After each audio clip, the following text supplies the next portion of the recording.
पश्चिम बंगाल, चलिए दीदी का पश्चिम बंगाल, क्या इस बार बीजेपी वहां पर बड़ा उलटफेर करने जा रही है? प्रधानमंत्री मोदी ये दावा कर रहे हैं कि बीजेपी को सबसे ज्यादा सफलता पश्चिम बंगाल में मिलने जा रही है, जहां पर टीएमसी अस्तित्व की लड़ाई लड़ रही है। 2014 के चुनाव में बीजेपी को बंगाल में केवल 2 सीटों पर कामयाबी मिली थी। 2019 के चुनाव में यह आंकड़ा 18 पर पहुंच गया और अब बीजेपी यहां पर 30 से ज्यादा सीटें जीतने की कोशिश कर रही है। दावा भी है, कोशिश क्या कहें, दावा भी है कि हम यहां पर कुछ कमाल करने जा रहे हैं। पश्चिम बंगाल में क्या ममता बनर्जी अपना ग्राउंड लूज कर रही है? सुधांशु जी।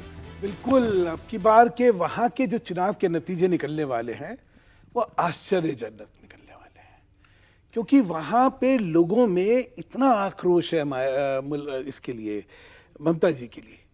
क्या है, उन्होंने एक इंतहा कर दी, अल्पसंख्यकवाद की राजनीति की, एक जिसको कहते हैं ना इंतहा कर दी। हर चीज में मुस्लिम, मतलब रिजर्वेशन मुस्लिम कर दूंगी, आप रामनवमी पे ये नहीं करेंगे लेकिन ईद पे ये होगा। मतलब जो सांप्रदायिक माहौल और तुष्टीकरण का माहौल वहां पे उन्होंने बना कर रखा है, इस उम्मीद में कि ये एक बड़ा वोट बैंक है और ये वोट बैंक जब तक मेरे साथ है तब तक मैं जीतती रहूंगी। इस सारी थ्योरी को एक बड़ा झटका लगने वाला है, क्योंकि देखिए, मेरा अपना मत है कि कभी भी सांप्रदायिक माहौल का जो तपिश होती है वो कभी भी जो पार्टी इन पावर है उसके फायदे में नहीं होती है। एक बार जो है काट की हांडी एक बार चढ़ जाती है। वहां पे क्या है, बांग्लादेशी, वहां पे कट्टरपंथी, इन सब का जो वर्चस्व इस समय बंगाल की सरकार पे है, उसकी एक बहुत तीव्र प्रतिक्रिया है। और वहां पे खौफ है वायलेंस का। सबसे बड़ी बात समझिए, वहां पे वोटर जो है कुछ बोलेगा नहीं, क्योंकि वहां पे जितनी हिंसा अगर इस देश में कई चुनावों को लेकर कुछ नहीं बोल रहा है।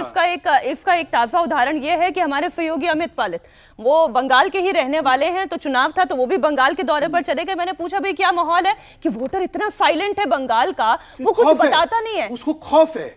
वहां पे हिंसा, देखिए एक ही देश है, एक ही प्रदेश है इस देश में जहां राजनीतिक हिंसा सबसे ज्यादा है। आप प्रतिद्वंदी हैं, हाँ। आप प्रतिद्वंदी हैं तो आपके साथ जो है मेरी टॉलरेंस जो है 0 है। मैं कत्ल करूंगा, मैं मारूंगा, मैं आपको वोट पोलिंग बूथ तक जाने नहीं दूंगा।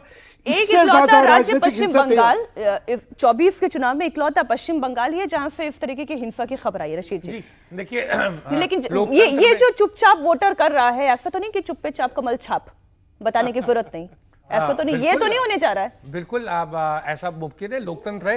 देखिए, लोकतंत्र में हिंसा की कोई जगह नहीं है, लेकिन मैं सिर्फ एक बात कहूं कि ये ममता बनर्जी की लेगेसी नहीं है। बंगाल में जो इलेक्शन रिलेटेड वायलेंस होता है और केरल में भी उसकी बड़ी पृष्ठभूमि है। वो वाम दल जब वहां पर प्रभावशाली थे तब भी बहुत वायलेंस होता था, कांग्रेस की जब सरकारें थी तब भी वायलेंस वहां बहुत होता था। तो बंगाल का एक बड़ा दुर्भाग्यपूर्ण अध्याय है। जहां तक बात है भाजपा की, भाजपा ने देखिए पिछली बार भी बहुत दावे किए थे, इस बार भी बड़े दमखम से चुनाव लड़ी, लेकिन वो बंगाल को मुझे लगता है भाजपा समझ नहीं पाई है।